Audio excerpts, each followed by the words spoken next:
Скромен, но свечен ќе биде пречекот на новата година. Скопјани нема да бидат тажни. Вака градоначалничката на Скопје, Даниела Арсовска, го објаснува раскинувањето на договорот за новогодишно украсување, вреден 243.000 евра, кој поранешниот градоначалник Шивегов го склучи со фирмата Link Media Plus.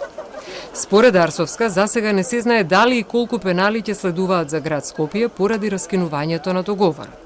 Фирмата има право да биде информирана и на располагање и стојат сите правни лекови како ќе постапи. Се зависи од спротивната страна и за да биде некој обештетен, треба тоа да биде предмет на судска постапка. Имаме енергетска криза и прашање е дали, доколку има рестрикции кај уличното осветлување во тој период, можат да бидат украсите осветлени. Градот може да биде украсен и тоа ништо да не го чини. Во врска со видеото на кој е наводен газда на галијата, ги навредува и ги брка работниците кои ја уриваат, со образложение дека Шилегов во чиј мандат започна уривањето, ги изгубил изборите, градоначалничката вели дека се работи за старо видео. Моите информации говорат дека видеото е старо, бидејќи во изминативе 10 дена таму не се работеша.